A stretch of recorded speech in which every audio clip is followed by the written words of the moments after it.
Hello friends! Eto, luluto na naman tayo. Minsan dumarating sa atin yung pagkakataon na hindi natin alam kung ano iluluto natin.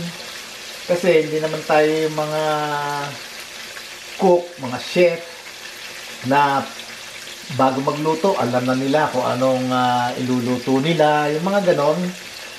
O kaya yung mga may bahay na yung mga, ibig sabihin yung mga they can afford na mag-hire ng tagaluto nila.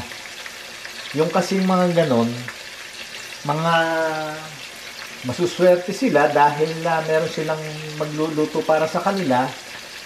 Yun may mga daily menu. Meron na silang pang araw-araw kung ano lulutuin na gustong kainin ng pamilya na ipagluluto nila. Tayo naman hindi. Kaya tayo lang ang kakayod sa sarili. Okay?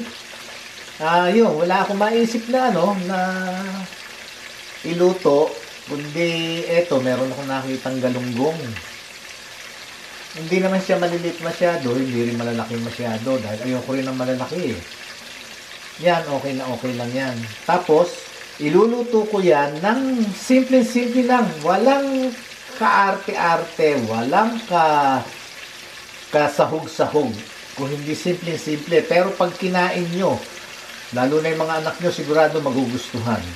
Okay? So, ipiprito ko muna to.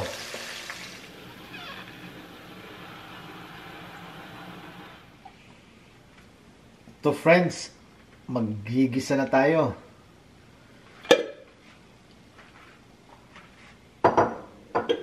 Papainit lang tayo ng mantika. Hulaan nyo kung ano itong iluluto ko. Gigisa ko siya. Sabi sa inyo, minsan naubusan tayo ng kung ano iluluto natin. Ito simple-simple lang itong naisip ko to.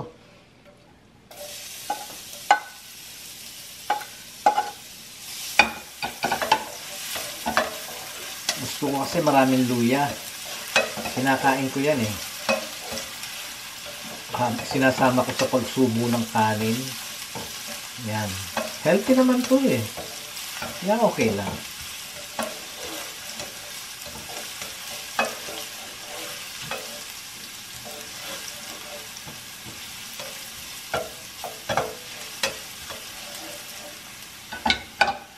Tapos, sundan natin ang bawang. Gisa lang.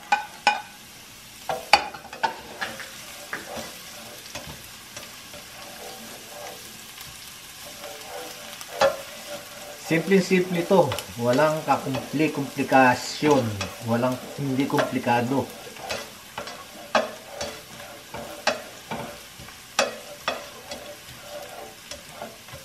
Yan, pag-isa-gisa lang tayo. Mekos-mekos lang. Pero masarap. Ewan ko kung alam nyo to o ginagawa nyo to.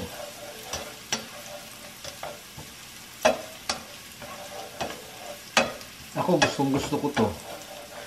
Lalo na yung mga natirang isda. Nagprito ako ng isda ngayon. Bukas. Yon, luluto kong ganito. Yan. Gisa-gisa lang. Mekos-mekos, sabi nga, di ba? Yan. So, ano to ngayon iluluto ko? Lagyan natin ng paminta para bumango. At pampasarap din. Di ba? Pag may paminta.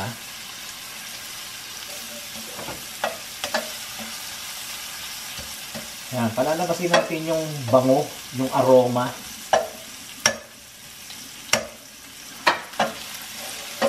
Ayan ang bango.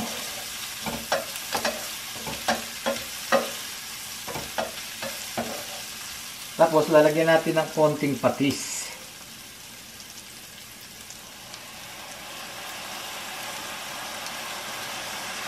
Yan, konti lang. Dahil kasi lalagyan din natin ng konting asin. Para mag-ano sila, mag-blend, mag-enhance ang ano, lasa. Tapos, lalagyan natin itong isdang ipinrito natin. Baka naman sabihin nyo, pinaghihirapan ko pa, ito lang iluluto ko. Kasi, dalawa lang naman kami ni Jerlyn na kumakain ito. Yan. Kanya yan, magkakaroon pa ng leftover para bukas. Lalagyan natin ng tubig.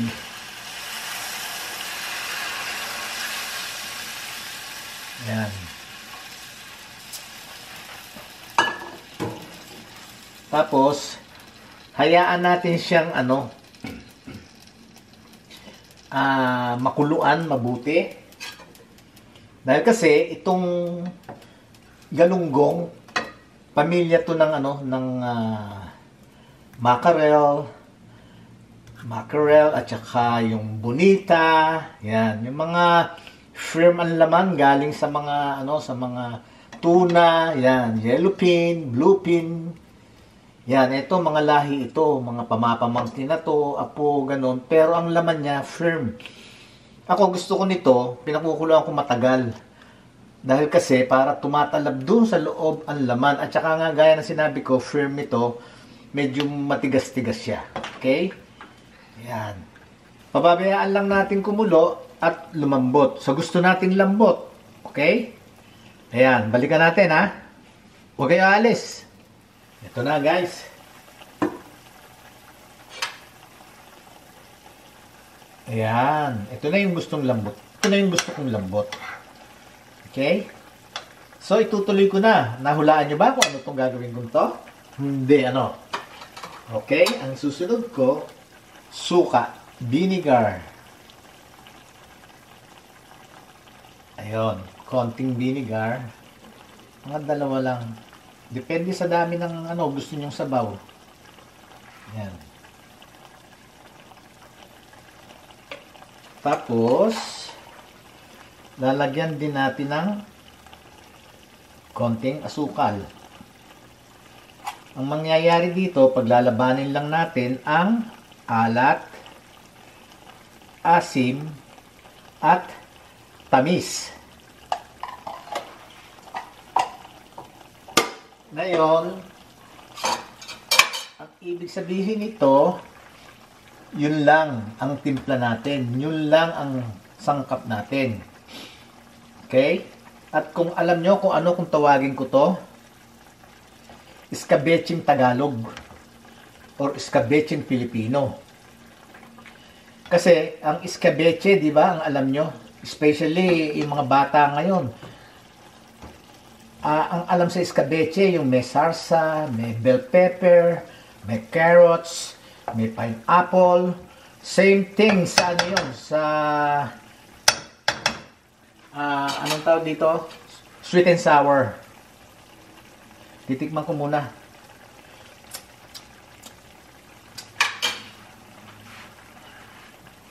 Yun. Tsaka ngayon ako magdadagdag ng konting asin. Yan. Paglalaban-labanin natin to. Kasi nung araw, wala naman tayong bell pepper, wala naman tayong carrots, wala naman tayo ng mga ganon, yung mga sangkap sa pagkain. Nung ang nagdala lang sa atin yan, yung mga Amerikano, Kastila, yan ang nagdala sa atin ng mga ingredients, gulay, bell pepper, cauliflower, at saka itong yung carrots, yan. Dinalang lang sa atin yan ng mga Amerikano at saka ng Kastila. Wala naman tayo dati noon yan. Kasi yan ang mga regular na pagkain ng mga Amerikano. Kanya kung tawagin ko to,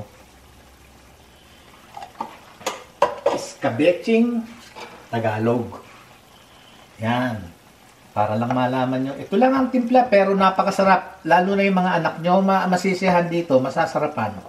Isasabaw sa kanin tapos hihimayan nyo ng laman ng isda. Pwede nyo gawin to sa mga ibang klaseng isda. Kaya lang, gaya ng sinabi ko, ito lang ang meron ako, galunggong. Okay? So, sana ipagpatuloy nyo ang pagsubaybay, ang ang pagtangkilik sa aking video, sa inyong suporta. Maraming salamat po. Ay, yung nga palang mga OFW na bayani ng ating bayan. Maraming salamat sa inyo. Mahal ko kayo. I love you all. So, till my next video, bye-bye. I love you all.